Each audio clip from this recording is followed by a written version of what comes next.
Droners, welcome to this list edition of Drones Doing Good, the feel-good stories.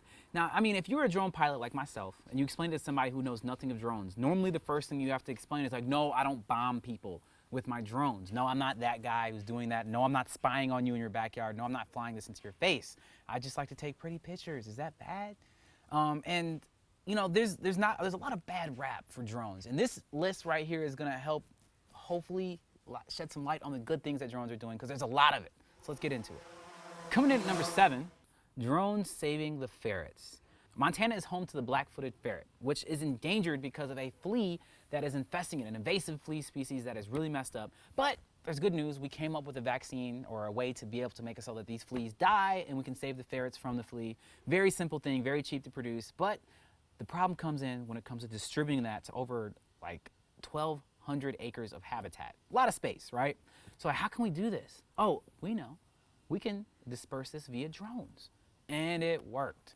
Using drones to be able to get that stuff out there worked. Drones are the best. They saved the ferrets, literally saving the planet. Drones went in again.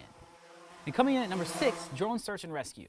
In Iowa, I love to bring it up in Droner News or whenever I can, the drone rescue stuff or drones helping people. And one of my favorite stories were in Iowa. There was a pair stranded on a log jam in the Des Moines River, and a team of 20 people couldn't find them. They just couldn't find them. They knew that they had been contacted and people were looking for them, couldn't find them. And finally they were like, well, I got a friend who has a Phantom. And the guy got the Phantom up in the air and literally found them in 3 minutes. And he found them right at the perfect time, because as he's like coming down on them, you see the grandfather literally collapse to his knees and fall over as he's having a heart attack, because obviously that's the most convenient thing he could do.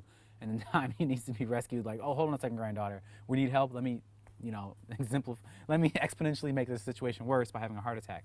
But either way, that's what happened. They ended up saving him, and it ended up being a really, really good thing that may not have been a good thing if they didn't have the drone to help them.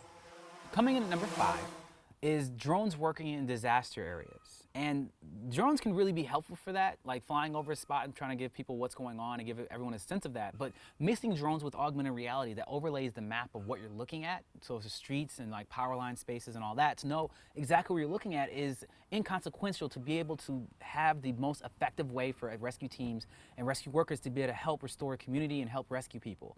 And that became really apparent in Wisconsin, Steuben, Wisconsin, after the Kickapoo River flooded a town.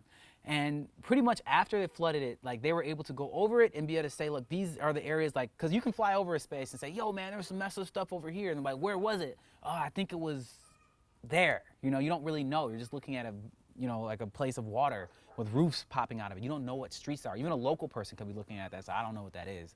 It looked like it might be Malibu Street. Like, you don't know. And that's where these augmented reality drones really came in handy, because it did those street mapping and said, no, this is at the corner of Pico and, Rivera or whatever. And, that's where the damage is. That's where we need to find that person. That's where this is. Huge help, and it's going to be changing the way that we rescue people, making us much more efficient. Good job, drones. All right, coming in at number 4 is reforestation drones. Not reforestation drones. A company called Drone Seed is pretty much saying that they can change the game when it comes to reforestation and planting trees, because they have a drone that can plant up to 800 seeds an hour. And they do it with a pressurized air that just shoots it into the ground in a fertilized space, like a little capsule that just like pretty much kills it.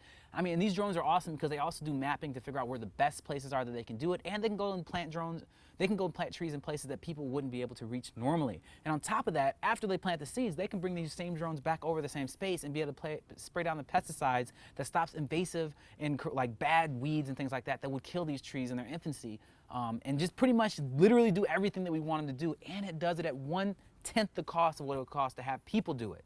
So it's just a win all the way around, and it's a good step towards possibly saving our planet and our environment. Coming in at number 3 is a drone defibrillator. This pretty much is self-explanatory. In a crisis where someone's heart stops, literally each second or minute is drastically taking away the chance that this person can be saved and brought back. And obviously ambulances do everything they can, and our emergency workers are fantastic. They get there as fast as they can, but a lot of variables are not up to them. If there's gonna be traffic or people looking at their phones and not getting out of their way. And it just takes longer to get through streets to get somewhere than obviously get somewhere as the crow flies. And that's what this drone defibrillator does, is that a drone, you will call 911 and say someone has passed out, I think their heart has stopped. They'll establish that, and then there will be a little drone that'll just fly out directly to you, land as close as it can to you, and you pick it up and bring it over to wherever that person is on the ground, and there's a camera on the drone that has the EMT person walking you through all the steps of what you can do to get the defibrillator on their chest and possibly save their lives. Really, really powerful technology that I really think is going to be changing the way that we save people's lives whose hearts stop. Number 2, drones cleaning up our oceans. In the port of Rotterdam in the Netherlands, it's like the largest seaport in Europe. And that also means there's a lot of trash there. And they pretty much are like, we got to get rid of this. And so they pretty much created 2 drones, and they're 2 sizes, and each one of them collect up to 1,100 pounds of trash. And they're also like monitored, equipped, the water quality, and learning a lot about what's going on in the water while they're there, while they're cleaning it. And this seems like a lot of trash. It will just be kind of sort of scratching the surface, as there is probably about 269,000 tons of floating trash in the ocean surface in general. But this is a great step in the right direction, because these are the kind of things that we're going to need to be able to clean up all the stuff that our predecessors and the current people in business are destroying our planet. Like, we can still save it and we can still clean it, and drones like this are a kind of way to do that. All right, and coming in at number 1, medical delivery drones. We're going to talk about 2 companies here. One of them is called Zipline, and the other is one with Stony Brook University. Both of these are working with drone delivery. And you're like, oh, cool, drone delivery. But the thing is like, drones delivery can be a much more useful thing than just delivering products and things like that. This can be medicine and blood samples. And Zipline started a project in Rwanda where hospitals are really far apart and really hard to get medical supplies to the small towns and villages that really need to get that stuff, that have roads that are pretty much impassable, or really have like raids on all the trucks and stealing all the stuff. Like, this is really, really useful. They drop in the medical supplies from drones. And then in Stony Brook University, they have a place in Madagascar that's really isolated, and they have the villagers that are giving blood samples that can be tested and be able to help these people get medical treatment that they need, and they're putting it into a drone and having it fly back out to the doctors, get the testing, and get them the medication they need when it comes back. So drones can make huge differences in the way that we can medically treat ourselves, and we can medically help treat others who are in isolated areas, and that is literally saving lives. Feeling good stories. Droners, thank you for tuning in to this feel-good version of Droner List. I hope you're warm and fuzzy inside like I am now. And if you want to see more Droner lists that are super interesting, you can click here, because we have a lot, and it's great. Or if you want to learn about what's going on in the drones technology right now, then you can click onto this Droner News link, because we have a lot of those too. Otherwise, make sure you support what we're doing by go ahead and click the subscribe button. And as always, make sure you stay fly.